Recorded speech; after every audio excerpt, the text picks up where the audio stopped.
One विद्रोह। One विद्रोह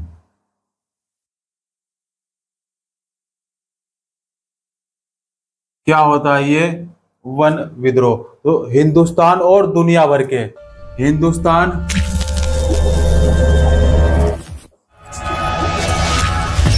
और दुनिया भर के वन्य समुदाय ने अपने ऊपर थोपे गए बदलाव के खिलाफ क्या कर दी?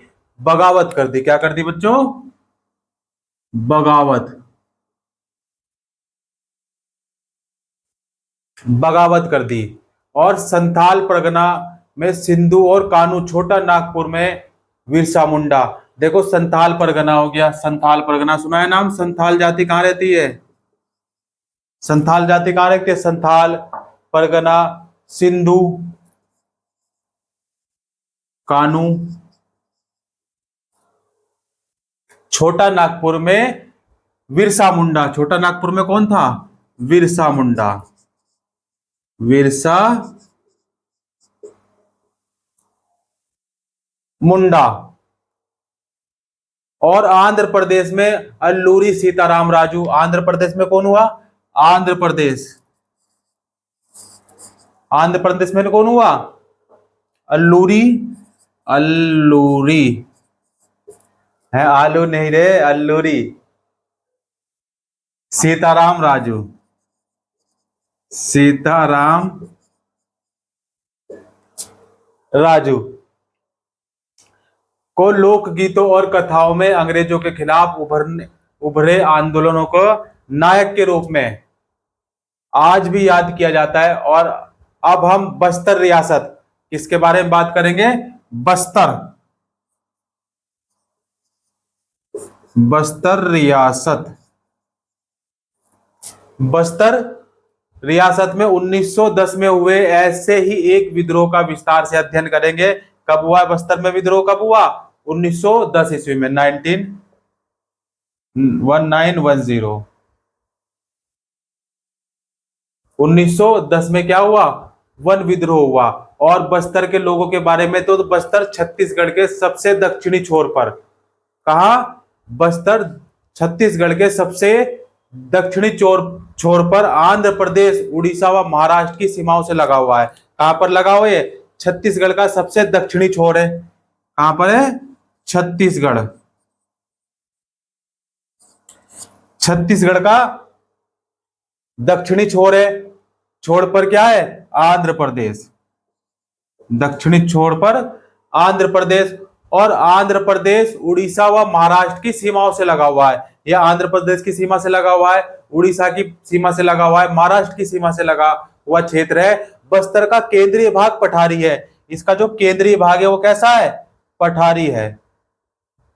बस्तर का केंद्रीय भाग कैसा है? पठारी है। और इस पठार के उत्तर में छत्तीसगढ़ का मैदान और दक्षिण में गोदावरी का मैदान है। दक्षिण में क्या है बच्चों? गोदावरी का मैदान है। और इंद्रावती नदी बस्तर के आर पार पूरब से लेके पश्चिम की तरफ बहती है। बस्तर में मरिया और मुरिया, गौड़, सुरवा, भतरा, हलवा आदि अनेक आदिवासी समुदाय रहते हैं। इसमें अनेक आदिवासी समुदाय रहते हैं, अलग अलग जबान बोलने वाले।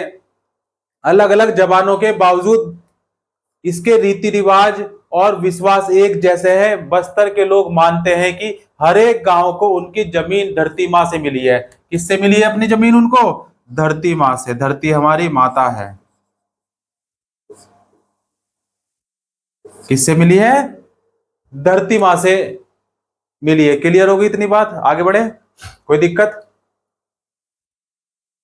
और बदले में वे प्रत्येक खेतिहर त्योहार पर धरती को चढ़ावा चढ़ाते हैं।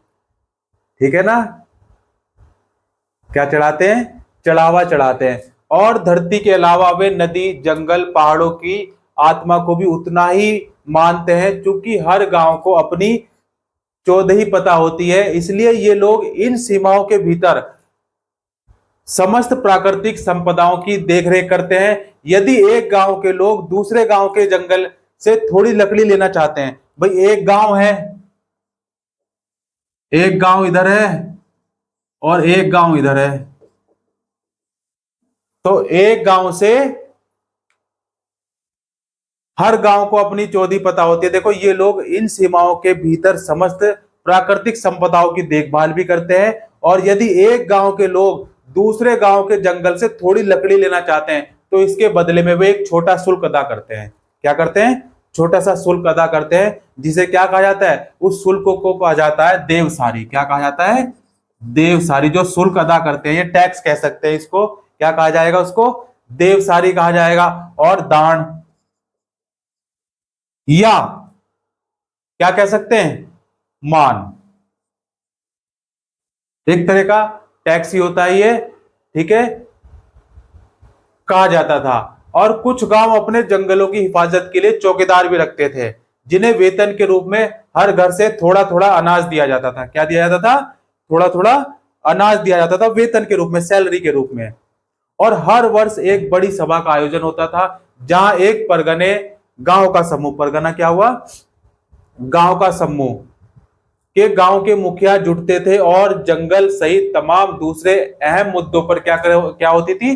चर्चा हुआ करती थी। अच्छा, लोगों के भय कैसे थे? देखो, लोगों के भय औपनिवेशिक सरकार ने 1905 में, जब, कब? 1905 1905 में औपनिवेशिक सरकार ने क्या किया? देखो, जब जंगल के 2/3 हिस्सों को आरक्षित करने, जंगलों को क्या कर दिया? आरक्षित कर दिया। बात मत करो बच्चे, हल्ला नहीं करने का, ठीक है? नहीं तो रेल बना दूंगा। कैसे? छुक छुक छुक छुक रेल चली, 100 डिब्बे छोड़ चली, एक डिब्बा आरम पार है। तो 2/3 हिस्से को आरक्षित करने, घुमंतु खेती को रोकने, झूम बराबर झूम सरावी। घुमंतु खेती क्या थी? एक स्थान से दूसरे स्थान पर घूम घूम कर खेती करना। कल बताया था ना? बताया था कि नहीं बताया था? बताया था कि नहीं बताया था? ठीक। तो घुमंतु खेती को रोकने और शिकार व अन्य उत्पादों के संग्रह पर पाबंदी लगाने जैसे प्रस्ताव रखे, तो बस्तर के लोग बहुत परेशान हो गए। जब ये सभी भाई सब पर क्या कर दिया? प्रतिबंध लगा दिया, पाबंदी लगाने का प्रस्ताव रखा, तो भाई प्रस्ताव रखा तो नुकसान तो होगा ही, तो बहुत परेशान हो गए। कुछ गांव को आरक्षित वनों में इस शर्त पर रहने दिया कि वे वन विभाग के लिए क्या करेंगे? पेड़ों की कटाई करेंगे और ढुलाई का काम मुफ्त में करेंगे, और जंगल को आग से बचाएंगे। गर्मी में देखो आग लग जाती है ना, जब पत्थर से पत्थर टकराता है तो आग, चिंगारी लगती है, चिंगारी से क्या हो जाता है? आग लग जाती है ना। हाँ, क्लियर हो गई बात? कोई दिक्कत? तो क्या कर सकते हैं? देखो, मुफ्त में ढुलाई, कटाई और जंगल को आग से बचाने का काम। बाद में इन्हीं गांव में वन ग्राम कहा जाने लगा। बाद में इन्हीं ग्रामों को क्या कहा जाने लगा? One gram. 1 ग्राम वाला नहीं है ये, ठीक है ना? वन, फॉरेस्ट, वन ग्राम कहा जाने लगा। बाकी गांव के लोग बगैर किसी सूचना या मुआवजे के हटा दिए गए। काफी समय से गांव वाले जमीन के बढ़े हुए लगान तथा औपनिवेशिक अफसरों के हाथों बेगार की चीजों, फिर 1900, देखो बेगार क्या था? बेगार, बेगार क्या होता है? बेगार नहीं मालूम? मैं तुझे बेगार कर दूंगा, है ना, मार मार के। बेगार और चीजों को की निरंतर मांग से त्राहत थे, और इसके बाद भयानक अकाल का दौर आया। पहले 1899 से लेकर 1899 से 1900 में, और फिर 1907 से 1908 में, 1907 से 1908 वन आरक्षण में चिंगारी का काम किया। लोगों ने बाजारों में, त्योहारों के मौकों पर और कहीं भी, कई गांव के मुखिया और पुजारी इकट्ठा होते थे, वहां जमा होकर इस मुद्दे पर चर्चा करना प्रारंभ कर दिया। और कांगेर वन, कांगेर वन सुना है आपने? कांगेर नहीं सुना? आपने कुछ नहीं सुना? कांगेर वन, रील्स देखना है, देखते हैं बस, है ना, और कुछ नहीं। कांगेर वनों में धुरवा समुदाय रहता है। कौन रहता है? धुरवा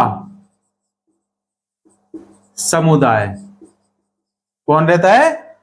धुरवा समुदाय के लोग, और इस मुहिम में सबसे आगे थे, क्योंकि आरक्षण सबसे पहले यही लागू हुआ था, ठीक है ना? क्योंकि शुरुआत कहां से हुई थी? शुरुआत इसी समुदाय से हुई थी। तो इसलिए ये इस मुहिम में सबसे आगे थे। हालांकि कोई एक व्यक्ति इनका नेता नहीं था, लेकिन बहुत सारे लोग नेथानार गांव के गुंडाधूर को इस आंदोलन की अहम शख्सियत मानते थे। कोई दिक्कत नहीं। तो देखो, हर गांव ने क्या किया इस बगावत के खर्चे में, हर एक गांव ने इस बगावत के खर्चे में कुछ ना कुछ मदद दी। जैसे बाजार लूटे गए, अफसरों और व्यापारियों के घर, स्कूल और पुलिस थानों को लूटा व जलाया गया तथा अनाज का पुनः वितरण किया गया। जिन पर हमले हुए उनमें से ज्यादातर लोग औपनिवेशिक राज्य और इसके दमनकारी कानूनों से किसी न किसी तरह जुड़े हुए थे। और इस घटना के एक चश्मदीद गवाह कौन है? गवाह भी है, वही है ना। जब गवाह होती है ना, केस चलता है तो गवाही सुनी जाती है ना, दलीलें सुनी जाती हैं। जज साहब दलील सुनते हैं, गवाही पेश की जाती है, फिर गवाह आता है, गवाही देता है, फिर उसके आधार पर सच और झूठ, दूध का दूध पानी का पानी हो जाता है। ऐसा ही है। तो कौन था गवाह? उसका नाम क्या था? Missionary William board.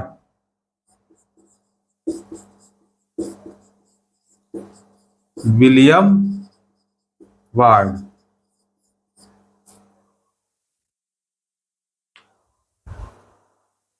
ये गवाह था। इसने क्या लिखा कि पुलिस वालों, व्यापारियों, जंगल के अर्दलियों, स्कूल मास्टरों और प्रवासियों का हुजूम चारों तरफ से जगलतपुर में चला आ रहा था। कहां चला आ रहा था? जगलतपुर में। जगलतपुर में चला आ रहा था। ये जगलतपुर क्या है? देखो, रहमतों की कमी नहीं है रब के खजाने में, और झांकना खुद की झोली में है कि कहीं कोई सुराग तो नहीं है ना? कहीं कोई खामोशी पर मत जा मेरे भाई। हंसते हंसते तेरी हस्ती मिटाने का दम रखते हैं, तुझे याद दिलाने का दम रखते हैं ना। अगर नहीं याद होगा ना तो फिर देखना, ये तुम्हारी यूट्यूब, इंस्टाग्राम वाली और फेसबुक वाली हस्ती मिट जाएगी, है ना। लट बरसेगा, फिर होगा रंग बरसे भीगे चुनर वाली। हाँ, आगे चलें, आगे बढ़े हम। चलो, कोई दिक्कत यहाँ तक समझ पाए बात को? कोई दिक्कत है यहाँ तक? नहीं। देखो, अंग्रेजों ने बगावत को कुचल देने के लिए सैनिक भेजे। क्या भेजे? सैनिक भेजे। जैसे कि अभी गमलामा हमला हुआ ना, तो 22 तारीख को क्या कहा था? मोदी को बता देना, और 7 तारीख को मोदी ने बता दिया है। ऐसा ही है। तो अंग्रेजों ने क्या किया? कुचलने के लिए सैनिक भेजे। आदिवासी नेताओं ने बातचीत करनी चाहिए, लेकिन अंग्रेजी फौज ने उनके तंबुओं को घेरकर उन पर गोलियां चला दी। इसके बाद बगावत में शरीफ लोगों पर कोड़े बरसाए गए। जो शरीफ लोग होते हैं ना, शरीफ ही होते हैं, वही सब है ना, सब शरीफ होते हैं। तो शरीफ लोगों पर क्या किया गया? कोड़े बरसाए गए। कोड़े देखा है किसने? कोड़ा ठाकुर, ये हाथ मुझे दे दे। हाँ, और उन्हें सजा देते, ठीक है। और सैनिक गांव गांव घूमने लगे। ज्यादातर गांव खाली हो गए क्योंकि लोग भागकर जंगलों में चले गए। अंग्रेजों को फिर से नियंत्रण पाने के लिए 3 महीने, फरवरी से लेकर मई तक, फरवरी, मार्च, अप्रैल, मई, 3 महीने लग गए। फिर भी वे गुंडाधुर को कभी नहीं पकड़ सके।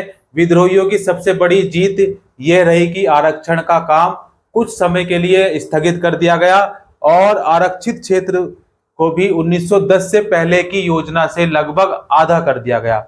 1910 से पहले की जो योजना थी उससे आधा कर दिया गया। और बस्तर के जंगलों और लोगों की कहानी यहीं खत्म नहीं होती है। आजादी के बाद भी लोगों को जंगल से बाहर रखने और जंगलों को औद्योगिक उपयोग के लिए आरक्षित रखने की नीति कायम रही। 1970 के दशक में जब हम पहुंचे, 1970 के दशक में, 1917 के दशक में क्या हुआ? 1970 के दशक में विश्व बैंक ने प्रस्ताव रखा कि कागज उद्योग की लुगदी उपलब्ध कराने के लिए लगभग 4600 हेक्टेयर प्राकृतिक साल वनों की जगह देवदार के पेड़ लगाए जाए, क्योंकि देवदार से लुगदी बढ़िया बनती है। क्या लगाए जाए? देवदार के पेड़ लगाए जाए।